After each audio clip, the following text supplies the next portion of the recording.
el tema de la desaceleración. La economía dominicana está desacelerada. La desaceleración es una expresión de cómo de manera leve se ha reducido el crecimiento de la economía. Y yo no hago este ejercicio irresponsable que hacen algunos de decir, no, se están maquillando cifras. No. Los mismos argumentos estadísticos que se usaban era cuando Héctor Valdés era gobernador del Banco Central y sigue siendo ahora. Y yo escuché al expresidente Fernández hablando del tema de que estamos tocando, el tema de la desaceleración de la economía. Bueno, cuando la crisis inmobiliaria del 2009 él era presidente, ¿sabe cuánto creció la economía en ese momento? En el 2009, 0.9%. Esa es la verdad.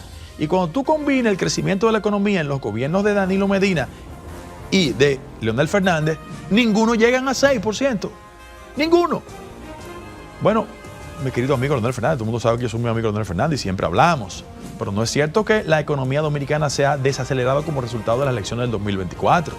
Porque yo estoy convencido de que la gente tiene razón a incomodarse con los apagones. Pero yo lo sé. Yo lo sé. Y eso evidentemente hastía, genera molestia en la base social de nosotros, porque nosotros somos un partido de una base popular. Como eso. Yo escuché, por ejemplo, al expresidente Medina ayer en Moca hablar sobre que ya la gente está validando su gestión de gobierno, con todo el respeto, expresidente Medina, porque como dirigente político y como expresidente de la República me merece respeto. Bueno, en términos reales, lo que ha pasado en los últimos 8 años es que lo que cree la sociedad del modelo que usted representó no es el mejor. En Indotel, bueno, abordamos temas políticos y yo siempre he dicho que de los precandidatos del PRM, él es el que con más profundidad trata los detalles, trata los principales temas nacionales. Guido, buen día, muchas gracias. Un placer, siempre agradecido de iniciar la semana contigo. Porque además Guido es de los funcionarios que todavía toma el teléfono, porque hay funcionarios que no te toman el teléfono. Yo a Guido le chateo, escribo, y Guido me dice, no, estoy fuera. Sí. La semana que viene. Claro. Guido, vamos a comenzar con esa información importante de talento digital República Dominicana con 30.000 becas. ¿Cómo surge? ¿Eso es parte de tu estrategia cuando llegas a Indotel y cómo logras materializar algo que parece difícil? Sí, gracias por la invitación. Regularmente en la República Dominicana hacemos políticas públicas negando los datos. Entonces hay un referente que es una especie de Biblia de consulta, a la doctora Duflo, que es una francesa importantísima, escribió un libro en 2019 que es Premio Nobel de Economía, conoce el tema de la economía, y habla de buena economía en tiempos de crisis. Y ella tiene un fundamento, dice, mira, la razón de ser de discutir políticas públicas tiene que ser los datos, lo otro es especulación. Primero, vamos a los datos. En la República Dominicana, hay que decirlo, 88.5% de los ciudadanos tienen acceso a la Internet. ¿Cuál es la dificultad? Que 34% de ellos, porque representan sectores medios bajos, no tienen las herramientas tecnológicas a su alcance para hacer un uso efectivo de la tecnología. Es que hay un 84%. Se ha ido cerrando la brecha digital. Entonces, eso significa que el Instituto Dominicano de Telecomunicaciones tiene que hacer un esfuerzo para que esa herramienta sea democratizada. Frente a eso, ¿qué pasa? Datos. La República Dominicana, 55% de las empresas dicen que tienen el espacio laboral, más no bien la formación y la destreza en la empleomanía. Y eso genera un riesgo, porque el 39% de los que no se adaptan pueden caer en la obsolescencia y hacia el año que viene, el 22% del trabajo va a estar automatizado. Por eso, en el Indotel, hemos asumido la responsabilidad de sembrar y o promover tecnológicamente en todo el país. ¿Cuál es el dato que tenemos que superar? 45% de la formación básica en el país insiste en carreras tradicionales. Contabilidad, medicina, derecho, ingeniería. ¿Cuál es el problema? Que solo 12% de la población va a profesiones STEM. Sin embargo, embargo, el 75% de la empleabilidad está garantizada cuando usted está formado técnica o profesionalmente con las áreas STEM. Y por vía de consecuencia, nosotros en el Indotel vamos a generar todo un espacio para incentivar ese tipo de formación. ¿Por qué? Porque es un requerimiento del mercado. Aquí tenemos una obstrucción entre el modelo formativo que estamos estimulando y la necesidad del mercado. Por eso tuve mucha gente con título sin posibilidades laborales. Frente a esa decisión... Manejando un Uber o haciendo cualquier otra actividad. Claro. Frente a esa realidad, nosotros hemos tomado una decisión. Y comenzamos primero con 500, que fueron un estímulo a través de un acuerdo con el Banco Mundial al programa Excelencia Académica. Los jóvenes con efectivos resultados en matemáticas, le estimulamos, distribuimos 500 becas. Y ahora dimos 30,000. En la historia de la formación tecnológica en la República Dominicana es la primera vez que se dan 30,000 becas. ¿Cuál es el criterio? Que sea mayor de edad. ¿Cuál es la forma de envolverse en el programa? Aplicando pura y simplemente. Aquí no hay componente de carácter partidario de ninguna naturaleza. No. Otro elemento. ¿Qué hicimos nosotros con esas 30,000 becas? Quiero decir, para que ustedes vean lo importante de darle una oportunidad a la gente. En 72 horas, 27,000 jóvenes del país se inscribieron. Repito, 27,000 jóvenes. Hay una buena demanda. Pero claro. Entonces, ¿cuáles son las áreas que ellos requieren? Internet de las cosas, inteligencia artificial, ciberseguridad, blockchain y big data. Y yo quiero decirlo, yo tengo las llamadas constantes de gente del sector financiero porque requieren todos los días un personal efectivo. ¿De qué? De esas áreas de formación. ¿Por qué arrancamos en Santiago? Por un hecho muy importante. En los últimos 10 años, la formación tecnológica en el Cibao se ha caracterizado por una intensidad porque ha provocado que entre 8,000 y 10,000 personas se formen en áreas técnicas y profesionales. ¿Por qué? Porque las características del sector de zona franca, que es un impulso importante al desarrollo de la economía dominicana, porque esta es una economía que depende de turismo, zona franca y remesas, pero en el caso específico de la zona franca, la evolución del modelo de zona franca pasó del textil puro y simple a tecnología de punta. ¿Y qué ha pasado con la economía del sector de zona franca? Bueno, el año pasado eso representó 198,000 empleos. Colocamos a la economía dominicana 8,600 millones de dólares. Eso representa 3.1% del PIB. Entonces, ¿cuál es el problema? Que el típico empleado de zona franca de hace 25 o 30 años no es el de hoy. Porque la zona franca están colocando en 124 países productos médicos que necesitan ese adiestramiento tecnológico. Nos enfocamos en el Cibao, repito, en 72 horas, 27,000 personas. Y ahora vamos a otro ciclo, porque vamos a hacer el anuncio que en los próximos días la intención de nosotros es triplicar la meta que tenía el gobierno respecto al tema de las becas tecnológicas. Mira, yo agradezco, por ejemplo, al obispo Marte, el Twitter que subió, agradezco a los amigos del sector empresarial que con mucho entusiasmo, tanto el CONEP, la Asociación de Industria, el ANGE, han entendido que estamos haciendo una colaboración importantísima con lo que debe ser la construcción del futuro formativo, pero es ahora que hay que hacerlo. Guido, ¿y en qué instituciones se preparan esos muchachos? Ok, muy bien, gracias. Nosotros tenemos una modalidad de inserción, tanto en las áreas formativas ordinarias, centros tecnológicos, universidades, pero sobre todo las cosas el ITLA. El ITLA ha sido una herramienta fundamental. El gobierno ha inaugurado en 5 años 8 ITLA y en la próxima semana tenemos varias inauguraciones. ¿Para qué? Para que cerremos el requerimiento de que de cada 10 personas que solicitan el ITLA por un problema de cupo, solo pueden ingresar 4. Es decir, fíjate cómo en la conciencia de los jóvenes hay un proceso de significativo crecimiento y de sed de ese tipo de áreas. ¿En qué instancias estamos formando tecnológicamente? Bueno, policías. Si nosotros queremos destacamentos conectados, tenemos que formar a nuestros policías. El miércoles, nosotros vamos con la vicepresidenta de la República a la ADP.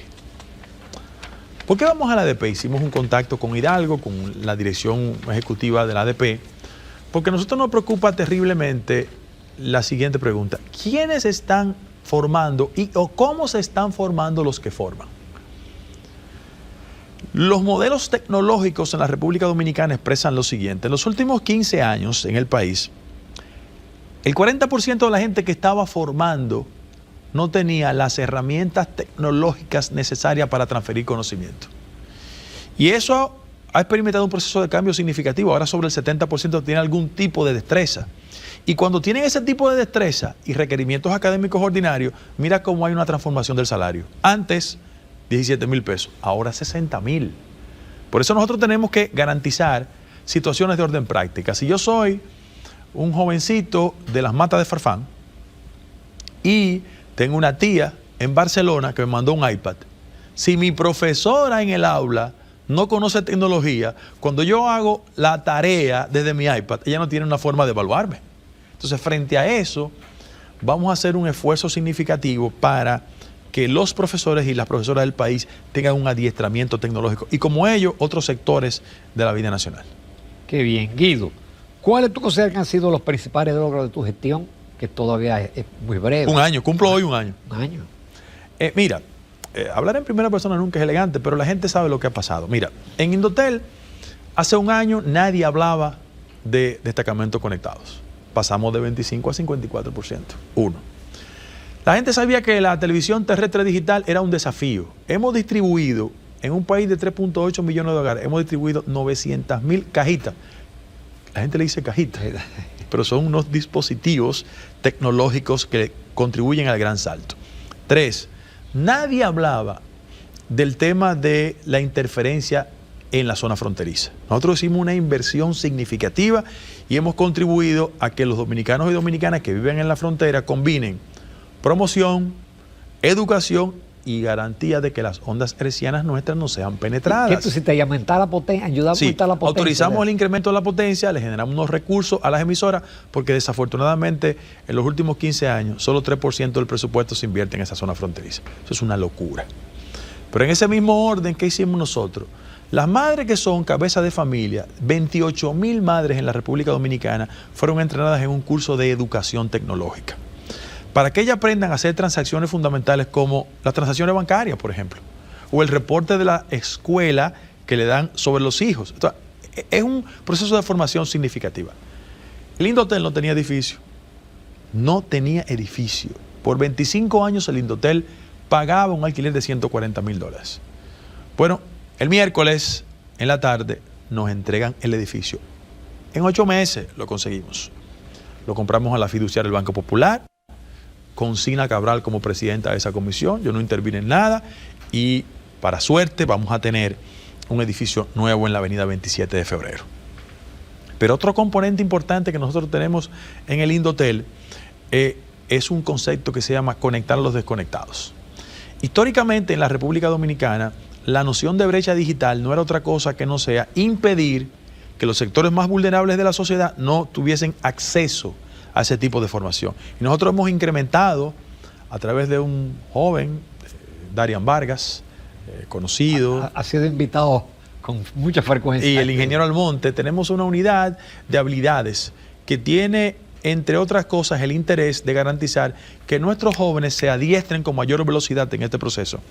Y realizamos una actividad excelente que se llama Indotel 4.0, que es una competencia donde galardonamos a los jóvenes que presentaron los programas de mayor efectividad. Por ejemplo, hubo uno que ocupó el segundo lugar, matemático de formación, que hizo lo que muchos ya conocen como ojo cívico. ¿Qué es el ojo cívico? Es colocar a tiro de un clic la información general de los servidores públicos sobre la base de patrimonio, incremento patrimonial, cumplimiento con sus obligaciones. Si usted es diputado o senador, cuántas veces usted va, cuántas veces se ausenta, y sobre todas las cosas... Él le recopila información que correctamente. Está dispersa. Y un componente importante, la asociación con las empresas. ¿Cuántas empresas hay relacionadas de esos servidores públicos? Unos cuantos se pusieron guapos, pero al final de la jornada la gente quiere una mayor rendición de cuentas. Y eso lo estamos haciendo en el Indotel con entusiasmo, con responsabilidad. Yo puedo decir, por ejemplo, que ya hemos identificado los 10 hospitales con mayor afluencia en el país, sobre todo colocados en el sur, para que la telemedicina sea una realidad a partir del mes de septiembre en la República Dominicana. Esa es una de las cosas que hemos hecho hemos contribuido con una transformación significativa. Siento que los hechos hablan más que la palabrería y por vía de consecuencia la gente tiene una real consideración de que las cosas que hemos hecho en un año, y cito a la vicepresidenta de la República que dijo en la actividad de Santiago que parecía que nosotros teníamos 5 años en el cargo. No, solo tenemos 12 meses y seguiremos haciendo las cosas de las que hemos concebido, de que hay que colocar la tecnología al servicio de la gente. Porque tú fuiste con tu programa. Sí, claro, claro. Y estrategia. además, ya tenemos, por ejemplo, contratado a 3 abogados y un técnico. El doctor Liscanos es un colombiano muy importante que ha trabajado en la UIT por muchos años, pero tenemos a José Luis Taveras, Angélica Novoa y Enlaces Perdomo, que ya me entregaron el primer draft para modificar la ley. La ley de Indotel es una ley obsoleta del año 1998. Vamos a iniciar una etapa de discusión con todos los actores del sector. Inclusive hemos identificado a una entidad académica del país, una universidad como Ucamaima, para que sea el centro de discusión, cada quien aporte y depositemos la nueva ley en los próximos días. Excelente. Eso es lo bueno de todas las primicias que da Guido. Nos vamos a comerciales, regresamos. Tenemos muchos temas de interés de Indotel, pero también del país, del PRM, de la política. Continuamos con el doctor Guido Gómez Mazare. Ya tenemos 2 o 3 preguntas en el área de la tecnología. Guido, ¿cómo va el 5G? Ok. Bueno, tú sabes que en el país el 5G hasta prueba en contrario es la categoría tecnológica y comunicacional más avanzada. Y frente a eso hay que hacer un salto de 3G, 4G a 5G, porque eso habrá de garantizar una mayor fluidez y eficiencia en la comunicación. Yo creo que hay un componente novedoso en el mercado que en la medida de que la competencia sea mucho más democrática, habrá de eficientizar ese servicio. Lo digo porque hay empresas que están dispuestas a invertir en la República Dominicana y que en gran medida puede cubrir espacios que por las características mismas de la inversión de algunos sectores, del sector de la telefonía, no han priorizado. Lo explico. Nadie puede pedirle al sector de la telefonía que no invierta donde existan niveles de rentabilidad. Son empresas. Y yo creo que innegablemente en la República Dominicana, cuando tú sumas empleabilidad, contribución social de esas empresas, es innegable. Sin embargo, en la medida de que exista un mayor nivel de competencia, y yo repito, hay una empresa que ha hecho ya un esfuerzo, se ha reunido con nosotros en 4 oportunidades en la intención de invertir en la República Dominicana, yo pienso que vamos a seguir avanzando. Hablo de Vietel, que es una compañía de origen vietnamita, que ha tenido impacto tanto en Perú como en Haití, y nosotros como ente regulador, como órgano, que estamos abiertos a ese tipo de competencia para garantizar que en la República Dominicana la cobertura... ¿No hay exigencia de que sea un proveedor norteamericano? Ese es un tema, es uno de los temas. Cuando le preguntamos a los ejecutivos, ellos dijeron que su tecnología no es china, que es vietnamita. Pero fíjate por qué es importante la diversidad en términos de inversión por un hecho innegable, y es que en la República Dominicana, si bien es cierto tenemos un 94% de cobertura, la conectividad significativa, que es el uso productivo de la conectividad, todavía está muy bajita. Está en 27% en los grandes centros urbanos. Y hay una relación directa entre recursos, buena conectividad, falta de recursos, escasa conectividad. Es un tema de pobreza y de exclusión. El Banco Interamericano de Desarrollo hizo un estudio sobre el comportamiento de Brasil, Chile y República Dominicana y nos mostró estadísticamente que tenemos un amplísimo campo para desarrollar, pero evidentemente necesitamos hacer la conectividad mucho más significativa. Así que se requiere de mucha inversión. Mucho más inversión, sobre todo en áreas rurales. Mira, ahora comenzamos el año escolar hoy. Por ejemplo, nosotros en muchas áreas hemos hecho una conexión satelital. ¿Por qué? Porque las características del territorio impiden el despliegue.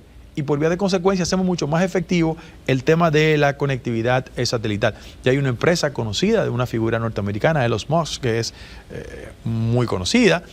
Sin embargo, nosotros hicimos un acuerdo con Hispasat, que es el satélite español, y que tiene ya la iniciativa de usar varios modelos en las escuelas para ese tipo de conexión satelital. Pero tú lo has hecho también para las personas, porque yo veo una publicidad en un hotel donde aparece un señor en una loma, sí, que dice que él no se podía comunicar con su hija y que ya... Claro, porque esa es eso, una conectividad satelital. Eso es un punto en Elías Piña, sí, donde ese ciudadano tenía a su hija en Suiza, y para comunicarse tenía que bajar 2 kilómetros porque evidentemente, mira, nosotros vivimos en la capital, pero nosotros a veces confundimos que el país son las 15 o 20 calles del centro de la ciudad. El país también está en Elías Piña.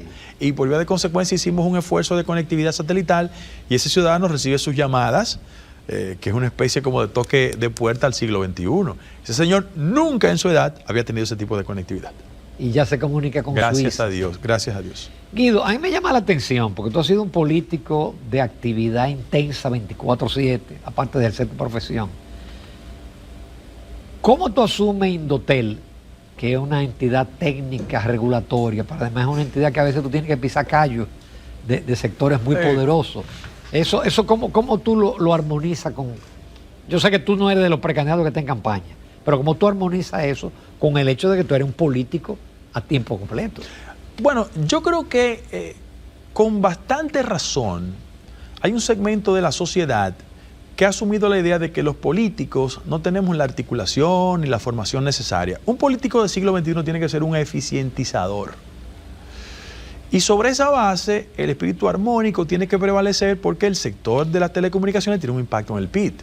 Y lo que nosotros tenemos que generar es el nivel de armonía elemental. Por ejemplo, ha existido una discusión histórica con el tema del roaming nacional. ¿Qué es el roaming nacional? El roaming nacional se generó una discusión válida, legítima, sobre la base de que cuando una empresa no tenía despliegue en el territorio, si tú eras cliente de esa empresa, te desconectaba.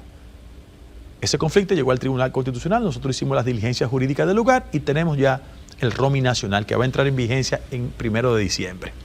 Porque hay roaming internacional. Sí, el problema es que cuando un ciudadano no estaba conectado a esa empresa con un despliegue, se quedaba desconectado.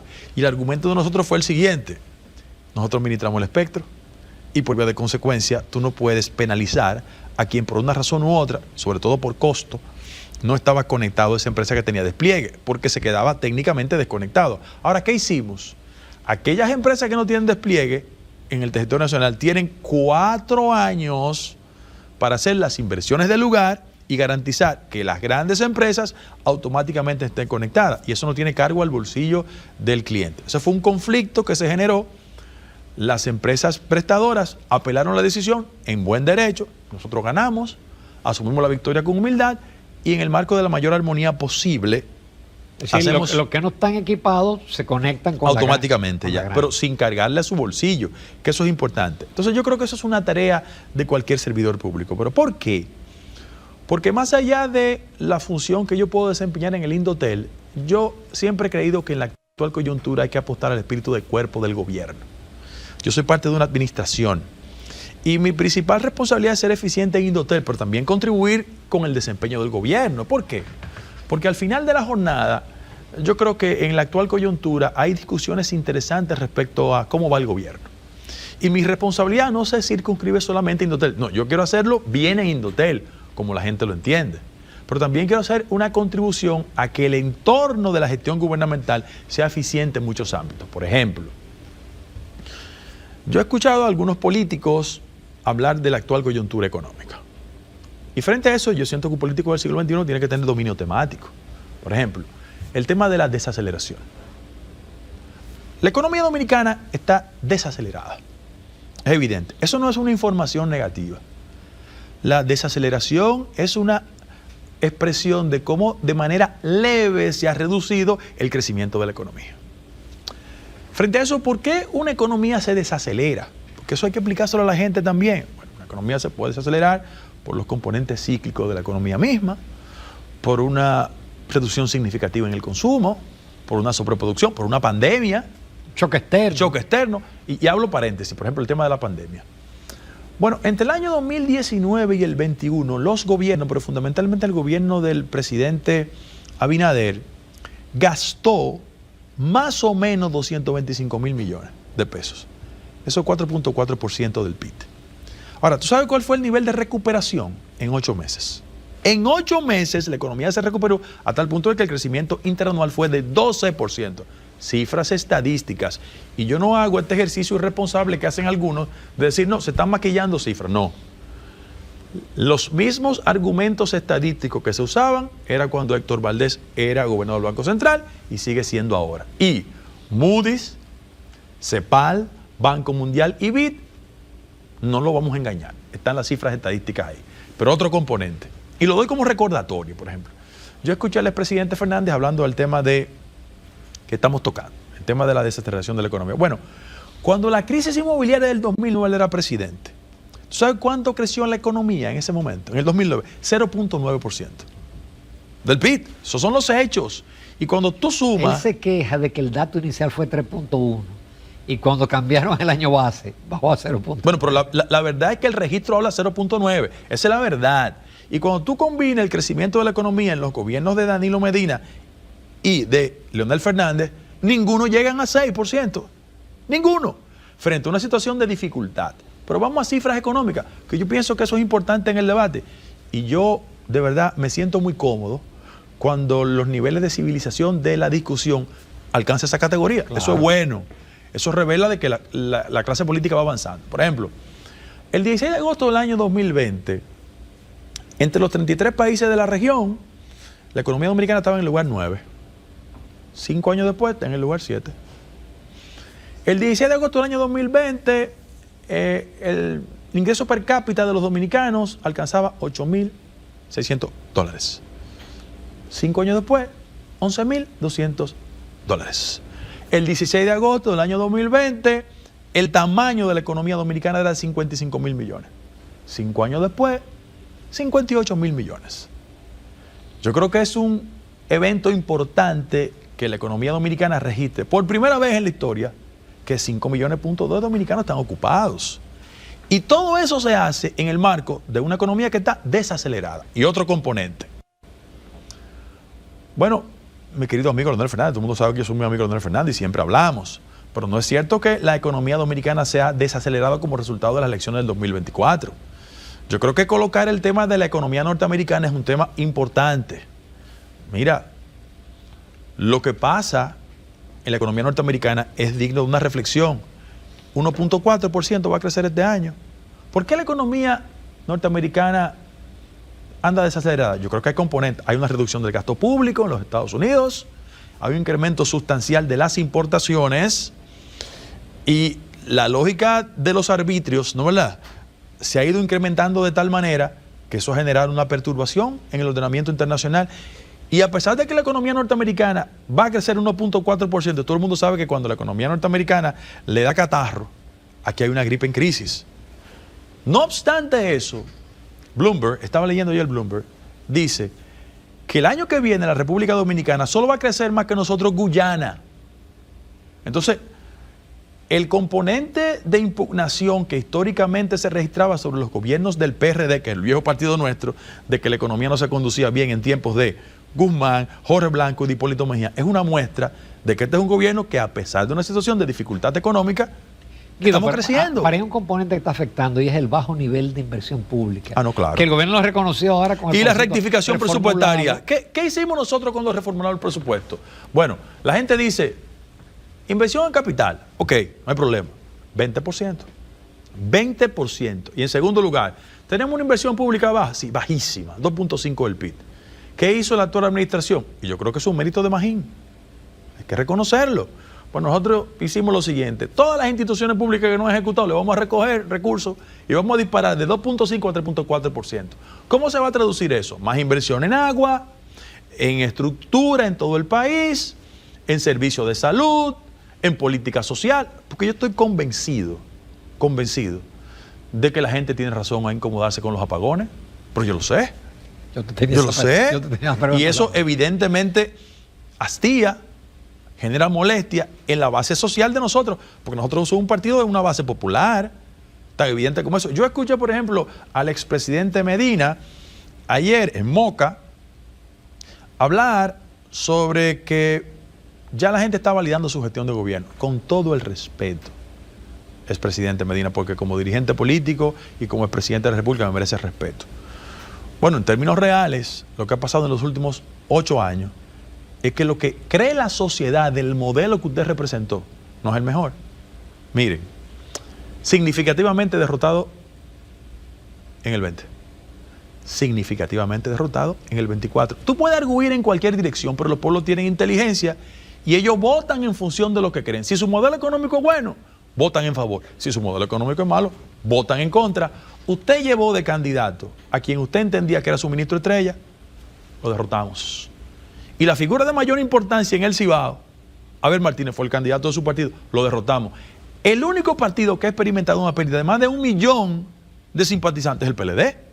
Entonces no me diga que la sociedad está valorando efectivamente la gestión de gobierno.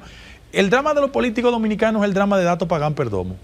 Dato Pagán era tan narcisista, era un profesor universitario conocido, que cuando él hablaba torcía la boca para escucharse primero. Entonces los políticos dominicanos creemos que lo que nosotros decimos es verdad porque lo escuchamos, no, es lo que piensa la sociedad.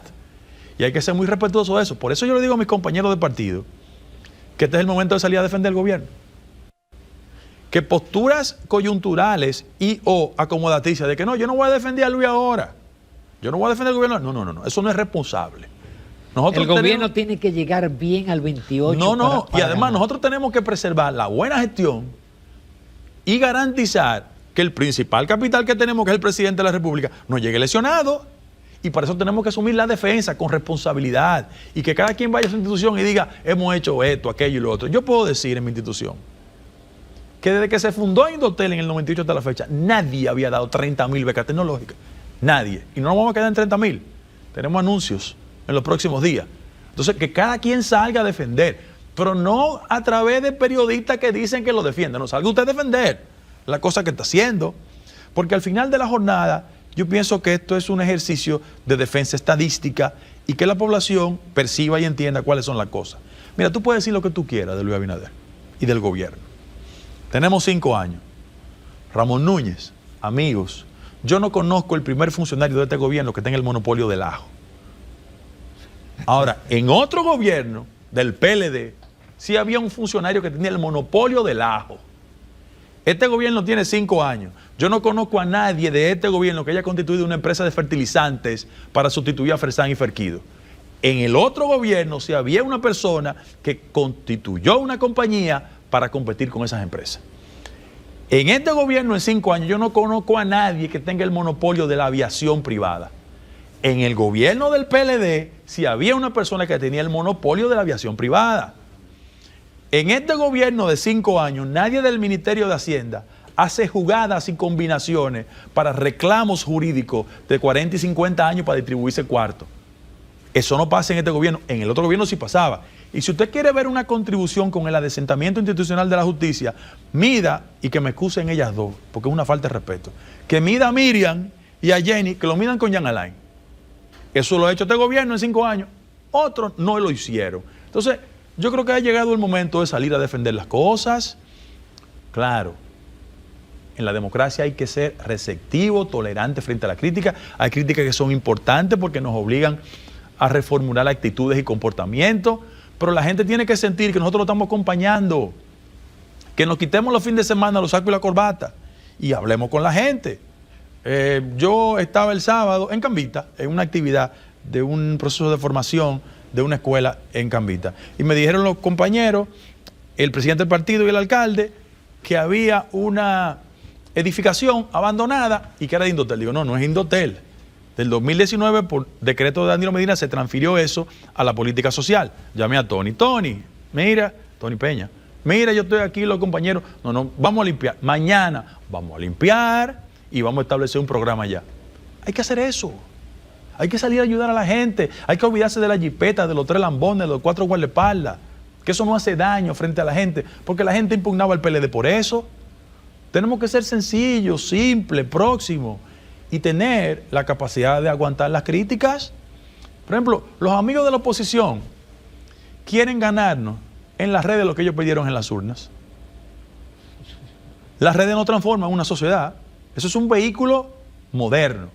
Pero la transformación de la sociedad se dan en la gente y con la gente. Entonces vamos a acompañar a la gente a hacer los cambios que la sociedad dominicana quiere. Como siempre, excelente, Guido Gómez Mazara. Magnífico. Gracias por todas estas informaciones. Gracias a ustedes. Y congratulaciones, ¿verdad? Porque hoy es el primer año. Nos vamos a comerciales. En la recta final vamos a conversar